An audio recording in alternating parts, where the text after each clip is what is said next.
क्या आपको इस बात का एहसास है कि आप ये जो टाइम देने वाले हो इस वीडियो में, ये कितना कीमती है? नहीं, क्योंकि अगर इस चीज़ का एहसास होता तो आप YouTube पे स्क्रॉल नहीं कर रहे होते। अच्छा चलो एक बार आप इमेजिन करके देखो, अगर आपके बैंक अकाउंट में जो अभी पैसे हैं, कितने हैं मुझे नहीं पता, बट जितने भी हैं 2000, 4000, 50,000, यही पैसे आपकी ज़िंदगी का समय हो जो आपके हाथ पे चल रहा हो इस तरह से, और ये पैसे या ये समय ख़त्म तो लाइफ ख़त्म, मतलब मौत। ये ज़ीरो नहीं होना चाहिए। तो आपके बैंक अकाउंट में अभी कितने पैसे होते हैं और आप अपना हर दिन कैसे जीते? इस वक्त आप क्या कर रहे होते? करीबन 5 महीने पहले 22 अक्टूबर 2025 के दिन मैं एक ऐसी मूवी देखता हूँ, मूवी का नाम मैं आपको आगे बता दूंगा। मूवी शुरू हुई और उसके ख़त्म होते होते मेरे होश उड़ गए, और इस मूवी के पूरा होने के बाद 5 महीने मैंने पूरा इसी के बारे में सोचा, समझा, रिसर्च की, और इस दौरान जो मुझे पता चला उसने मुझे हिला दिया। फिर मैं अपने आप को रोक नहीं पाया इस वीडियो को लिखने से और जल्द से जल्द एडिट करके आप तक पहुंचाने से। मुझे नहीं पता इस वीडियो का क्या होने वाला है, यूट्यूब का एल्गोरिथम इसका क्या करने वाला है, स्ट्राइक पड़ेगी, डिलीट कर देगा, क्लेम आएगा, या इसको रोक देगा, रेकमेंड करना बंद कर देगा, नहीं पता। लेकिन एक बात पक्की है, आज आपके होश उड़ने वाले हैं। यही इंटरनेट की वो वीडियो है जो अब तक इतने सालों से आप खोज रहे थे, जिसका आपको इंतजार था। इस वीडियो के पहले हाफ में मूवी की कहानी बताई जाएगी और इंटरवल के बाद यानी दूसरे हाफ में आपकी लाइफ की कहानी शुरू होगी। तो क्या आप तैयार हैं? आज से ऑलमोस्ट 150 साल आगे की दुनिया, यानी साल 2169, जहां कुछ लोगों ने साइंस और जेनेटिक इंजीनियरिंग का यूज करके वो कर दिया जो आज हम सिर्फ सोचते हैं, यानी इंसानों को हमेशा के लिए अमर बनाना, इमॉर्टल। उन्होंने जो किया उससे इंसानों की उम्र 25 साल तक आके रुक जाती थी, मतलब वो हमेशा जवान रहेगा, कभी बुढ़ा नहीं होगा। लेकिन आपको पता है प्रकृति का एक नियम है, कोई भी बड़ी चीज बिना बड़ी कीमत के नहीं मिलती। इस दुनिया में कुछ भी फ्री नहीं है, यानी 25 का होते ही उम्र रुक तो जाती, वो जवान तो रहते, लेकिन 25वां साल खत्म होते ही इंसान के हाथ में 1 साल का काउंटडाउन टाइमर शुरू हो जाता था, 52 हफ्तों का टाइमर। और जिस पल टाइमर में 0, उसी पल मौत। यानी 25 के बाद उन्हें मात्र 1 साल एक्स्ट्रा मिलता था जीने के लिए। और मजे की बात, इस टाइम को बढ़ाया भी जा सकता था। इनफैक्ट ये टाइम ही अब इस दुनिया में पैसा है। लोग काम करके दूसरों से उधार लेके अपना टाइम बढ़ा सकते थे और जितना चाहे 100, 200, 400 साल जी सकते थे। काम के बाद जो उन्हें सैलरी मिलती थी वो इस तरह उनके हाथ में ट्रांसफर होती थी, दिन या घंटों में जितना भी आपने काम किया। इस दुनिया में पैसों की कोई वैल्यू नहीं है, टाइम ही सब कुछ है। अगर कोई चीज़ आपको खरीदनी है तो पैसा नहीं, अपनी लाइफ का टाइम देना पड़ेगा, जिससे सामने वाले का टाइम या उम्र बढ़ जाएगी और आपकी कम हो जाएगी। और अगर सारा टाइम खर्च कर दिया तो मौत हो जाएगी। यानी 25 तक इस दुनिया में लोग नॉर्मली जीते थे, उनका पालन पोषण और ज़रूरी चीज़ें पेरेंट्स प्रोवाइड करवाते थे। लेकिन 26वां साल लगते ही असली गेम शुरू हो जाता था, और इसी वजह से टाइम अब इतना कीमती हो गया था कि टाइम ही अब सारी दुनिया की करेंसी बन गई। इंसान दिन रात मेहनत करके पैसे नहीं बल्कि टाइम कमाते थे, जिसके बदले वो खाना और रोजमर्रा की जरूरी चीजें खरीद पाते थे। कुल मिला के एक अच्छी लाइफ जीने के लिए पैसा नहीं, टाइम का होना सबसे जरूरी था। और इसी वजह से अब दुनिया को 2 अलग अलग भागों में बांट दिया गया था, गेटो एंड न्यू ग्रीनविच। गेटो वो टाइम जोन था जहाँ गरीब मिडिल क्लास लोग रहते थे। यहाँ हर इंसान के पास 2-4 दिन से ज्यादा का समय नहीं होता था। इनको हर दिन मेहनत करके अपने लिए टाइम कमाना होता था, जिससे कि उनकी डेली लाइफ चल सके। मतलब एग्जैक्टली जैसी इस रियल दुनिया में मिडिल क्लास गरीब लोगों की लाइफ है। वहीं दूसरी ओर न्यू ग्रीनिश टाइम जोन में अमीर लोग रहते थे। अमीरों ने अपने लिए एक अलग दुनिया बना ली थी। यहाँ वो बड़े सुकून से रहते थे क्योंकि इनके पास हजारों साल का टाइम था, जिससे वो हजारों साल अय्यासी वाली लाइफ जी सकते थे। एक इंसान गेटो में रहने वाला विल भी उन्हें मिडिल क्लास गरीब लोगों में से एक था, जिसकी घड़ी में 23 घंटे थे। विल अपनी मॉम रेचल के साथ रहता था और आज विल की मॉम का 50वां बर्थडे था। लेकिन क्योंकि अब वहाँ 25 साल के बाद किसी की उम्र नहीं बढ़ती है, तो इसलिए विल की मॉम बूढ़ी होने के बावजूद 25 की ही लगती थी। विल की मॉम ने उसे कहा कि आज वो बाहर जा रही है और कल रात तक सारे लोन्स और बिल्स पे करके वो वापस लौटेगी, और तब तक उसके पास थोड़ा ही टाइम बचेगा।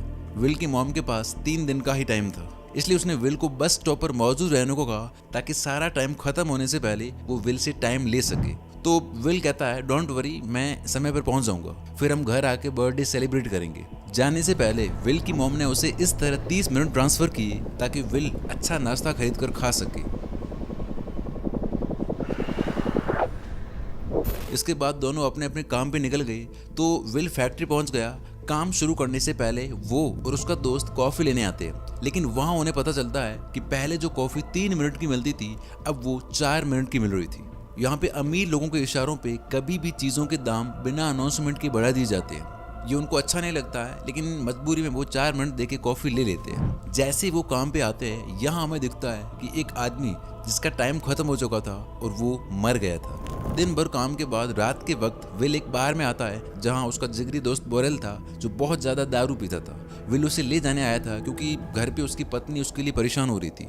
तो बोरेल ने एक आदमी की ओर इशारा करके विल को बताया कि वो जो आदमी है वो सबको फोकट की दारू पिला रहा है। विल ने उस आदमी की ओर देखा जिसे कई लड़कियों ने घेर रखा था। फिर विल ने उस आदमी की घड़ी की ओर देखा तो वो चौंक गया। उस आदमी के पास 116 साल का समय था।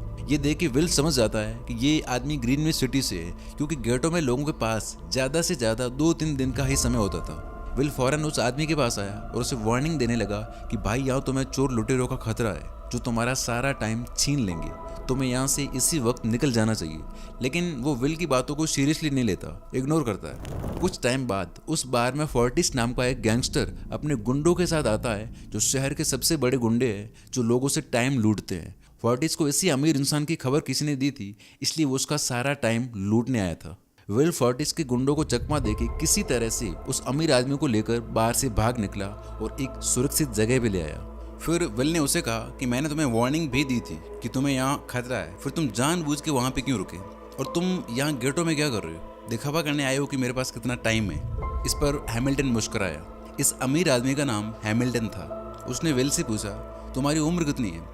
विल ने बताया उम्र तो 28 साल है, लेकिन टाइम बस कुछ घंटे।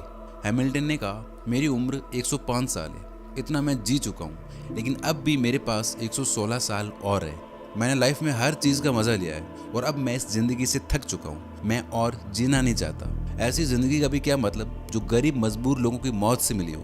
क्या तुमने कभी सोचा है कि इस दुनिया में अलग अलग टाइम जोन्स क्यों बनाए गए हैं? क्यों चीज़ों के दाम और महंगाई बढ़ती रहती है? क्यों यहाँ आप लोगों को हर दिन मेहनत करके जीना पड़ता है? असल में ये सारा सिस्टम ग्रीनविच में बैठे कुछ अमीर लोगों को बनाया हुआ है। जरा सोचो, वहाँ ग्रीनविच में लोगों के पास जीने के लिए हजारों साल है, लेकिन यहाँ तुम लोग हर रोज जीने के लिए संघर्ष करते हो। ऐसा इसलिए है क्योंकि उन्होंने तुम्हें ये करने पे मजबूर किया है। वे लोग तुम लोगों को ज़्यादा समय देना ही नहीं चाहते ताकि तुम लोग मजबूरी में उनके लिए काम करते रहो। उन्होंने अपनी लाइफ का एक एक दिन गरीबों की मौत से इकट्ठा किया है और इसीलिए मैं ऐसी लाइफ जीना नहीं चाहता जो किसी की मौत से मिली हो। ये सब सुनकर विल को झटका लगा। उसने विल से आगे पूछा अगर तुम्हारे पास मेरे जितना समय होता तो तुम क्या करते? विल ने मुस्कुरा कर कहा मैं बार बार टाइम देखना छोड़ देता। सोने से पहले, उठने के बाद, खाना खाते, काम करते, मिलते, बात करते, हर वक्त मैं घड़ी देखता हूँ, डर में जीता हूँ। मैं और मेरी मॉम घर चलाने के लिए रोज़ मेहनत करते। मेरे पास अगर तुम्हारे जितना टाइम होता तो हम ग्रीनविच सिटी में अच्छा घर खरीदते और एक क्वालिटी लाइफ स्पेंड करते। इसके बाद विल ने हैमिल्टन से कहा आज रात हमें यहीं रुकना होगा, सुबह तक खतरा टल जाएगा और तब तुम वापस अपने घर चले जाना। और हाँ भाई, मुझसे डरने की जरूरत नहीं है, मैं तुम्हें कुछ नहीं करूँगा, ना तुम्हारा टाइम चुराऊंगा। इस तरह वो रात गुजर गई। अगली सुबह जब हैमिल्टन जागा तो देखा कि विल सो रहा था। तो वो विल के पास आता है, उसके पास जितना भी टाइम था सारा टाइम वो विल को ट्रांसफर कर देता है।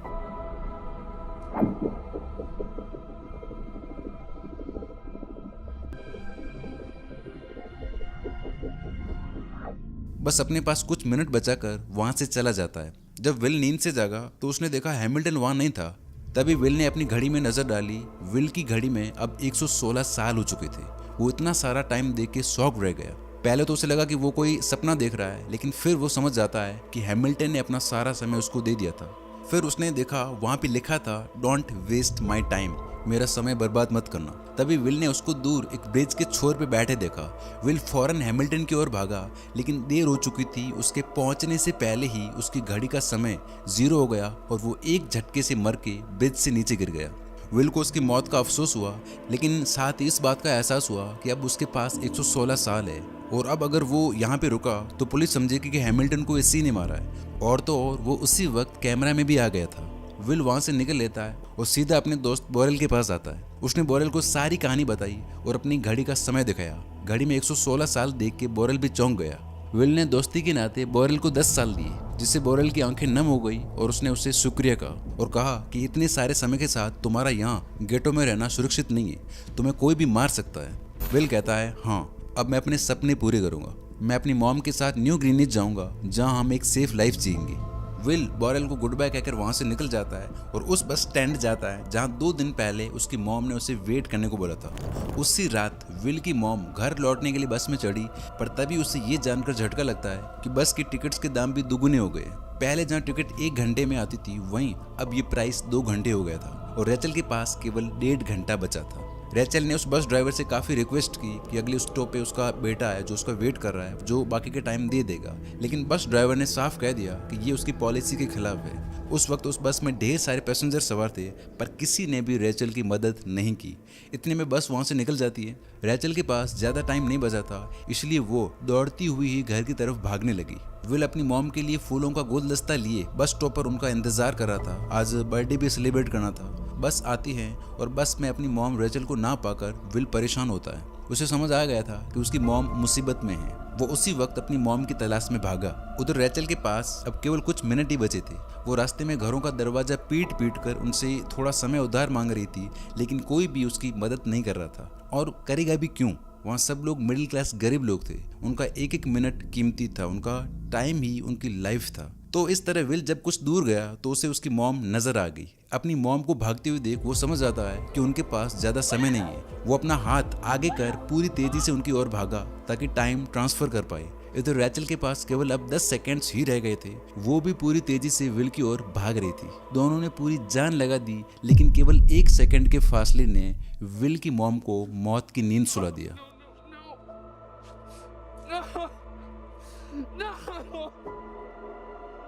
विल अपनी मॉम को गोद में लिए रात भर रोता रहा, क्योंकि उसने अपने और अपनी मॉम के लिए पता नहीं क्या क्या सोच रखा था। जो आप सुन रहे हैं ये सिर्फ कहानी नहीं है, ये आपकी और मेरी लाइफ की रियलिटी है। असली कहानी तो उसके बाद शुरू होगी जब ये कहानी खत्म होगी। इसलिए इस वीडियो का दूसरा हाफ मिस मत करना, क्योंकि आज आप जो जानोगे आपके होश उड़ने वाले। अगली सुबह तक हैमिल्टन की मौत की खबर टाइम कीपर्स को लगती है। जैसे आज की दुनिया में पुलिस है, उसी प्रकार उस वक्त टाइम कीपर्स होते हैं जो पुलिस की तरह थे, जिनका काम था टाइम लूटने वालों को पकड़ना। दूसरी ओर विल समझ चुका था कि उसकी मॉम की मौत के लिए ग्रीनविच में बैठे अमीर लोग ही जिम्मेदार है, तो विल उनसे बदला लेने के लिए ग्रीनविच की ओर निकल गया। विल ने अपने समय का लगभग 1 साल खर्च करके सारे 12 बॉर्डर्स पार किए और ग्रीनविच तक पहुंचा। और यही वजह थी कि गेटो के गरीब और मिडिल क्लास लोग कभी ग्रीनविच तक नहीं पहुंच पाते थे, बिकॉज बहुत सारा टाइम देना पड़ता था। तो वहाँ अमीरों की ऐशो आराम से भरी जिंदगी देख के विल को बहुत हैरानी हुई। वहाँ लोगों के पास इतना समय था कि किसी को कहीं पहुंचने की जल्दी नहीं थी, कुछ करने की जल्दी नहीं थी, और ना ही किसी को समय देखना पड़ता था। सब कुछ स्लो मोशन में चल रहा था। दूसरी ओर सीसीटीवी से रेमंड ने विल का चेहरा पहचान लिया और उसे पता लगा कि विल ग्रीनविच गया है। ग्रीनविच शहर में विल एक कैसीनो में आया। विल गैम्बलिंग में माहिर था और उसके लिए अमीरों से पैसे निकलवाने का ये सबसे बेहतर तरीका था। तो उसने फिलिप नाम के एक रईस आदमी के साथ पोकर की बाजी खेली और अपने हुनर की बदौलत फिलिप से 1100 साल जीत लिए। हालांकि फिलिप एक बैंकर था, उसके लिए 1100 साल एक चिल्लर की तरह थे, क्योंकि उसने गरीब मिडिल क्लास लोगों को ऊंची ब्याज दरों में टाइम लोन में देकर लाखों साल जमा कर लिए थे। फिलिप विल की गैम्बलिंग कला से काफी प्रभावित हुआ।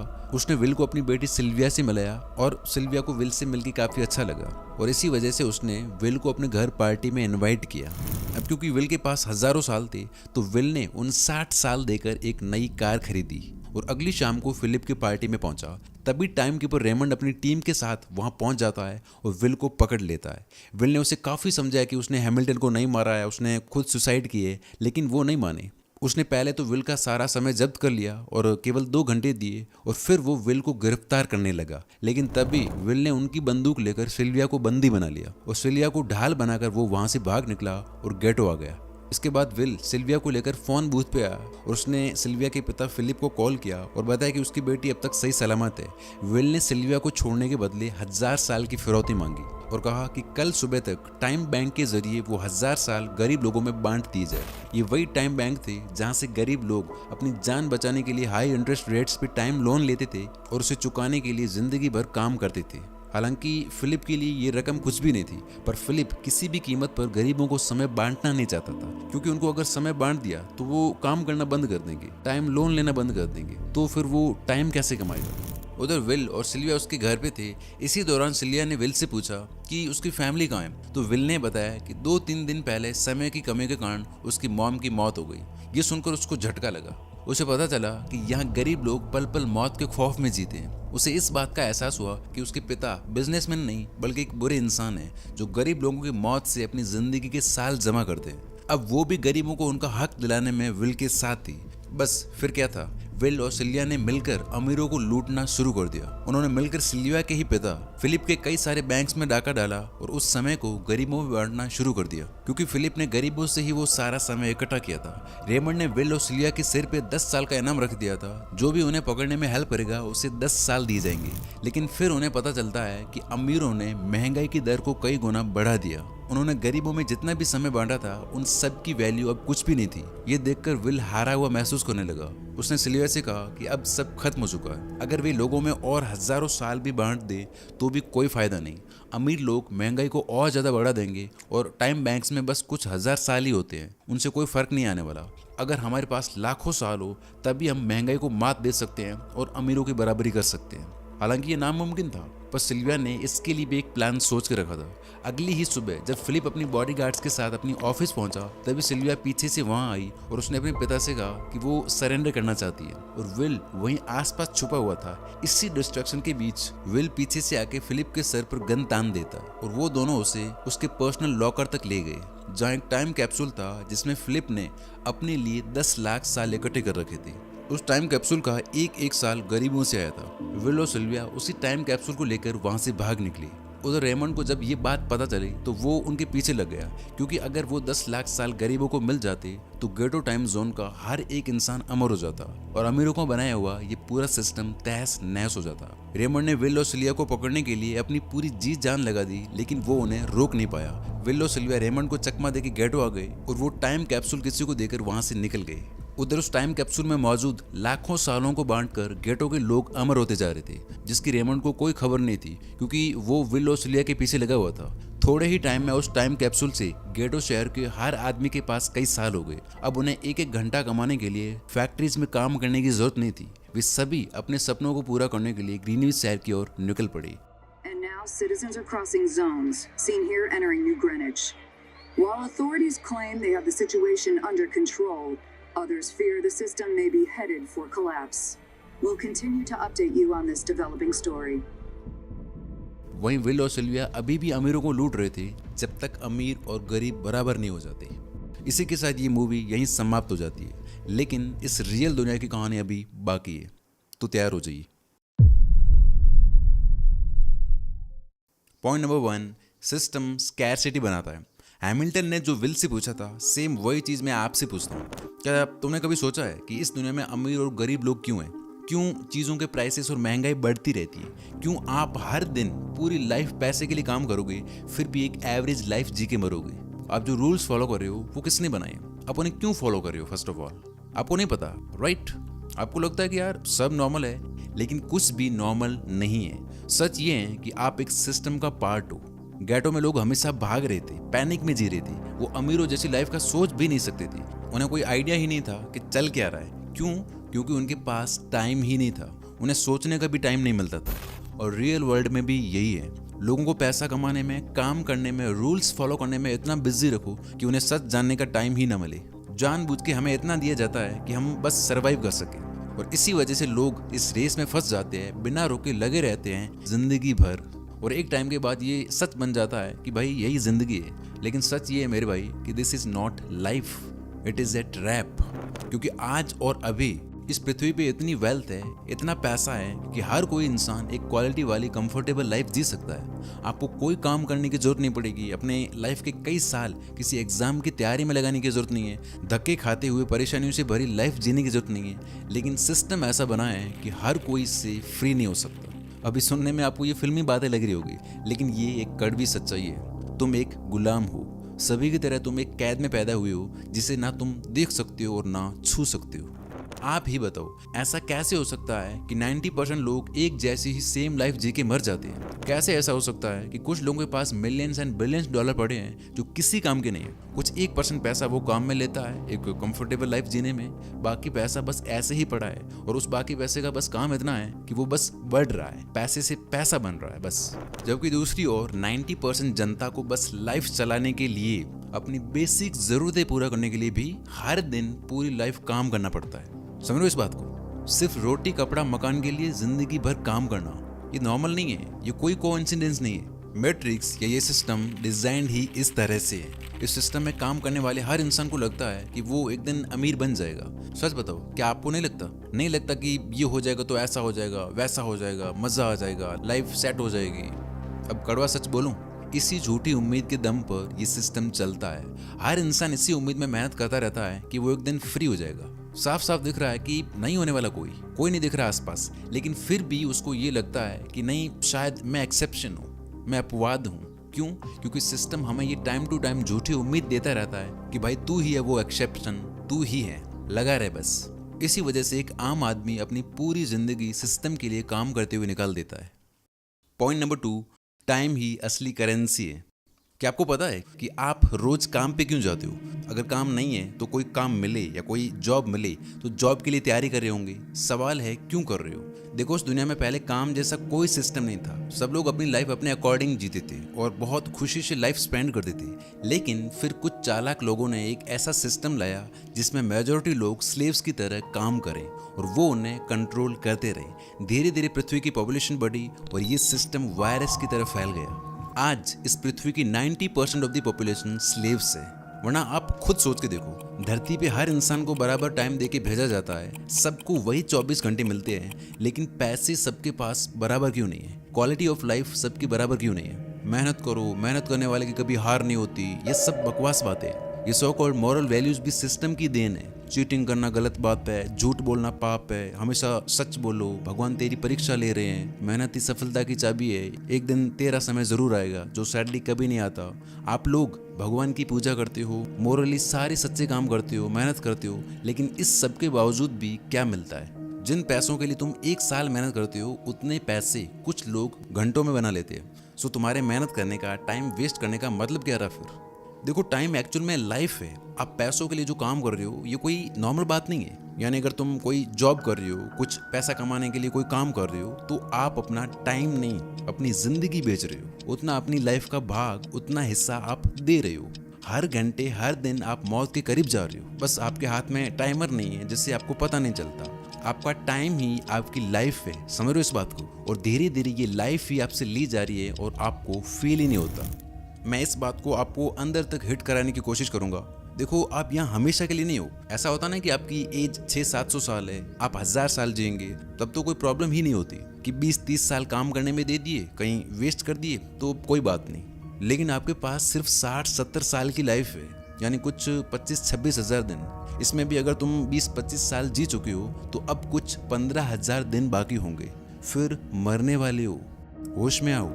क्या आपको याद है कि आपने परसों सुबह क्या किया था, या उससे पहले वाले दिन? सोचो, ऐसे कितने दिन निकल चुके हैं, हजारों। अभी आपके शरीर में एक इनविजिबल क्लॉक है जो हर वक्त चल रही है। इस वक्त भी जब तुम ये वीडियो देख रहे हो, हर सेकंड तुम अपनी लाइफ का एक हिस्सा खो रहे हो जो कभी वापस नहीं आएगा। यानी इस सिस्टम में आपका टाइम, आपकी लाइफ ही सबसे कीमती चीज़ है। और इसीलिए आपके जन्म लेते ही आगे पूरी दुनिया तैयार बैठी होती है आपको खाने के लिए, क्योंकि जन्म लेते ही आपके पास आ जाती है इस दुनिया की सबसे कीमती चीज़, टाइम। आपकी लाइफ एनर्जी, आपकी जीवन शक्ति, और आपकी इस जीवन शक्ति को निचोड़ के अपना फायदा किया जाता है। इस सिस्टम का हिस्सा ऐसे ऐसे लोग हैं जिन्हें आप अपना सबसे हितैषी मानते हो, जो आपको लगता है ना कि यार ये तो मेरे अपने हैं, मुझसे प्यार करते हैं, वही सबसे बड़े दुश्मन हैं आपके। वही वो ज़ॉम्बी है जो आपको सबसे पहले काटते हैं। और इसके अलावा इसमें ऐसे ऐसे नाम शामिल है जिनको यहाँ पर ओपनली डिस्कस तक नहीं किया जा सकता। यानी ये ट्रैप इतना स्ट्रॉन्ग है अपने आप में कि एक नॉर्मल इंसान के लिए एस्केप करना ऑलमोस्ट नामुमकिन है। क्योंकि एस्केप करने के लिए पहले पता तो होना चाहिए ना कि मैं फंसा हूँ। यानी इसे इतना परफेक्टली डिज़ाइन किया गया है, तुम्हें इतना परफेक्ट तरीके से फंसाया गया है कि तुम्हें लगता है कि यही ज़िंदगी है। ये वीडियो 140 करोड़ की पॉपुलेशन में से कितने लोगों तक पहुँची होगी, कितने लोगों ने इस पर क्लिक किया होगा और कितने यहाँ तक टिक पाए होंगे। और कितने एंड में जो बताने वाला हूँ वो फॉलो करेंगे? शायद कुछ हजार लोग भी नहीं। देखो, हम सब एक गेम खेल रहे हैं जिसका नाम लाइफ है, और लाइफ अनफेयर है। शेर हिरन को खा जाता है तो शेर को 6 महीने की जेल नहीं होती है। रूल्स और लॉज जो हमें दिए गए हैं ये सारे के सारे सिस्टम के बनाए हुए हैं। हमारी गलती ये है कि हम एक अनफेयर गेम को ईमानदारी के साथ खेलते हैं और एक सड़ी हुई लाइफ जी के मर जाते हैं। मेरी पर्सनल स्टोरी, मुझे MBBS के लिए वर्ल्ड की one of the best college मिली थी। मेरी सारी फीस जमा थी 3,40,000 समथिंग, लेकिन मैंने उसे 6 महीने बाद ही छोड़ दिया। सारा पैसा गया, नो रिफंड। मैंने वो छोड़ दिया जिसके लिए लाखों लोग हर साल कम्पीट करते हैं, लाखों रुपए खर्च करते हैं, अपने कई साल लगाते हैं, और मेरी इनकम उस वक्त 0 थी। मेरे पास कोई काम नहीं था। इस चैनल पे भी सिर्फ 18 सब्सक्राइबर्स ही थे। तब मैंने ये स्टेप लिया था। समझ रहे हो इस बात को? क्योंकि मुझे गेम समझ में आ गया था। मैंने वो ग्लिच ढूंढ लिया था। हर एक सिस्टम में एक ग्लिच होता है जो आपको तब मिलता है जब आप उसको पूरी तरह से समझ लेते हो। आप मैट्रिक्स को समझे बिना इससे बाहर नहीं आ सकते। मैंने ये सिस्टम एस्केप किया क्योंकि पहले मैंने इसे समझा, और ये गेम रिग्ड है मेरे भाई। कोई फायदा नहीं वो करके जो सब कर रहे हैं। अगर आपको ये पूरा खेल समझना है तो आपके लिए गुड न्यूज़ है। मैंने इस पूरे को डिटेल में बुक में उतार के लॉन्च कर दिया है। आप जाके पढ़ सकते हैं, आपको एक एक चीज़ क्लियर हो जाएगी। यहाँ मैंने जो आपको अभी वीडियो में बताया है ये तो कुछ भी नहीं है, 1% भी नहीं है। वहाँ मैंने पहले ये पूरा गेम एक्सप्लेन किया है। आपको पता चलेगा कि आप अभी कहाँ फंसे हुए हो और फिर इससे बाहर निकलने का पूरा रोड मैप। इसमें आपके खर्च होंगे कुछ पैसे और कुछ 4-5 घंटे का टाइम। जब आप बैठ के एक एक चीज़ समझोगे, पहले दिन से आपको अपनी सोच, अपने एक्शंस में फ़र्क दिखना शुरू हो जाएगा। क्योंकि इसमें कोई वैसा कंटेंट नहीं है जो आप सोच रहे हैं कि हसल करो, मेहनत करो, पैसे कमाओ, लाइफ सेट हो जाएगी। जो आपके फेवरेट क्रिएटर्स आपको एवरेज कोर्स बेचते हैं, वहाँ मैंने समझा है कि लाइफ एक्चुअल में है क्या, हम यहाँ इस धरती पे कर क्या रहे हैं, हमें करना क्या चाहिए। बहुत ज़्यादा डीप कंटेंट है, टेक्स्ट एंड विजुअल फॉर्म में। आपकी पूरी लाइफ खुल के सामने आ जाएगी, दिमाग के धागे खुल जाएंगे आपके। और मैं कोई कूपन कोड, कोई डिस्काउंट वगैरह नहीं देने वाला। और अभी जो आपको इसकी प्राइस देखने को मिलेगी ये सबसे कम है। जैसे जैसे इसकी टेस्टिमोनियल और रिव्यूज आते जाएंगे वेबसाइट पे, इसकी प्राइस बढ़ती जाएगी, कम नहीं होने वाली। वापस वीडियो पे आते हैं। आपको पता है कि इस ट्रैप को एस्केप करने का एक सोल्यूशन क्या निकाला कुछ लोगों ने? इग्नोर करना, भाग जाना। आप लोग एटलीस्ट फाइट तो मारते हो, कोशिश तो करते हो, लेकिन ये लोग, मैं बात कर रहा हूँ साधु सन्यासी लोगों की, ये लोग घर परिवार छोड़ देते हैं, पैसा वगैरह सब कुछ त्याग देते हैं। लेकिन मैट्रिक्स को ब्रेक करना इतना ही आसान होता तो हर कोई कर लेता, क्योंकि आंखें बंद करने से रियलिटी गायब नहीं होती। ये लोग जो होते हैं एक्चुअल में इनके हालात सबसे ज़्यादा ख़राब है, ये सबसे ज़्यादा फंसे हुए हैं। जब आप उनसे मिलोगे, बात करोगे, उनके साथ बैठोगे, तब आपको मालूम चलेगा कि ये बस एक्टिंग कर रहे हैं। अंदर से ये सबसे ज़्यादा परेशान है। आपने देखा भी होगा कि कैसी कैसी न्यूज़ आती है, कैसी कैसी हरकतें करते पकड़े जाते हैं। और ये तो वो लोग हैं जो सामने आते हैं। 90% से भी ज़्यादा लोग जो इस रास्ते पे हैं, उन्होंने इसे एस्केप ही बनाया है। Again, exceptions are always there. यहाँ से होके भी एक रास्ता है, बट उसकी एक पूरी अलग ही फिलॉसफी होती है। वेदांत क्या कहता है? माया को समझो, ना इसका शिकार बनो और ना ही इससे भागो। मुझे मालूम है कि इतना सब कुछ बताने के बावजूद भी अभी इस वीडियो को देख रहे 100 में से 99 लोग वीडियो की सारी बातों को कॉन्स्पिरेसी थ्योरी बोल के कम्प्लीटली इग्नोर कर देंगे। और इसको इग्नोर करना बिल्कुल ऐसा है कि मैं बीमार ही मर जाऊंगा, लेकिन ये कड़वी दवा तो नहीं लूंगा। क्यों? क्योंकि ये कड़वी है और इसके कुछ पैसे लगते हैं। ये बेवकूफ़ी है।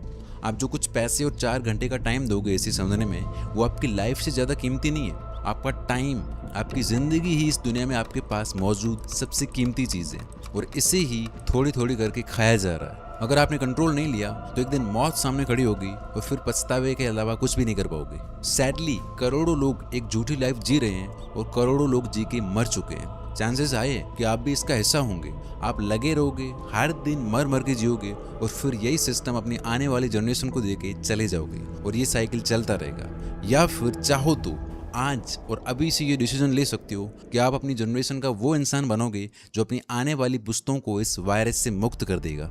और अगर आपको लगता है कि मैं ये सिर्फ पैसे कमाने के लिए आपको कुछ बेकार सा बेच रहा हूँ, तो सुनो, आपने इस वीडियो में मुझे अपनी लाइफ दी है। आपकी लाइफ से 30 मिनट आपकी ज़िंदगी का एक हिस्सा दिया है। समझ लो इस बात को, जो इस 500-600 रुपये से कहीं ज़्यादा कीमती है। तो मैं कुछ पैसे कमाने के लिए चीट नहीं कर सकता, ये मेरा काम नहीं है। 4 साल के करियर में मैंने एक भी प्रमोशन नहीं किया किसी भी कंपनी, किसी भी ऐप या प्रोडक्ट का। बहुत आते रहते हैं मेरे पास ना। मैं AI से स्क्रिप्ट लिखा के महीने में 5-5 वीडियोज अपलोड करता हूँ, जो कि मैं इजीली कर सकता हूँ। 25-30 दिन में एक वीडियो आती है। क्योंकि मुझे लगता है कि कोई चीज़ अगर मुझे अपना टाइम अपनी लाइफ देने वाले इंसान के 1% भी काम की नहीं है तो मुझे कोई हक नहीं है कि मैं उनका टाइम प्लस उनका पैसा खराब करूं। तो जो 15-17 हज़ार दिन बचे हैं अपनी लाइफ के, इनको या तो आप झूठ में जी सकते हो या सच जान के एक नई दुनिया में एंटर कर सकते हो। अगर हाँ तो वेलकम, और अगर नहीं तो आपकी अभी जैसी भी दुनिया चल रही है उसका आनंद लेते रहिए।